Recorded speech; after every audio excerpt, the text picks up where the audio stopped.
talk about this court packing. First, I want to ask you, even the term court packing, I have to say, Republicans are great at terms, coining a term and making it sound scary. You know, they take death panels and that latches on. Talk to me about what court packing is, because I don't think having Amy Coney Barrett, this nomination process of the Supreme Court, that's not technically court packing. They're filling a seat that they obstructed from President Obama. Now, with this court packing term out there, people are a little confused about what that means. I tried to explain it, but I'm curious your thoughts on the whole process. Yeah, what Republicans are doing is court stacking. What Democrats are proposing is a little bit different. Look, I can make the vengeance argument for court expansion all day long. They denied Garland a hearing. They're putting Amy Coney Barrett through during an election. They've nominated all predominantly white, predominantly male judges for 4 years. I can make the vengeance argument, but I favor court expansion because of its reform possibilities, right? I want a better Supreme Court, not merely a Supreme Court where I get to win sometimes, right? So that's why I favor a court expansion of up to 20 new justices on the Supreme Court. People say, oh, that's 29 justices, that's unwieldy. No, it ain't. That's exactly how many judges the Ninth Circuit Court of Appeals currently has on it. 29 justices is not unwieldy, it is diverse. The benefit of having more justices is that it fixes the problem that should be obvious to all of us by now. Our confirmation process is broken.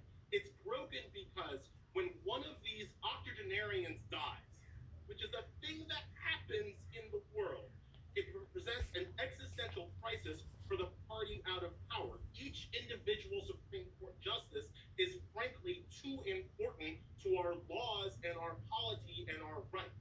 If we had 29 justices, each individual death would be less important, and it will allow us to get back to confirming judges based on qualifications as opposed to based on agendas. That's number one. And number two thing I just want to say really quickly, most Americans say that they want moderate mainstream opinions, right? Like that's what we want, the law to be stable and to know what it's going to be. Well, you know how you get there? If you have more judges. Because if I have to write an opinion and all I have to do is convince my 4 arch conservative buddies, it's going to come out one way.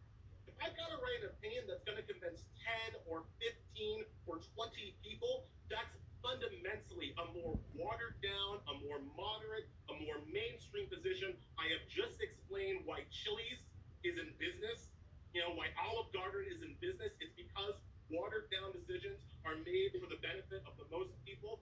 So court expansion allows us to take down the temperature, literally depoliticize the confirmation battle.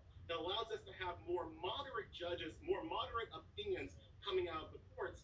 And last thing, well, the way the Ninth Circuit Court of Appeals works, the way all of our lower circuits work is that the case is initially heard by a 3-judge panel chosen by, wait for it, random lot. Right. That means that when you go to court, you don't know the party of the judge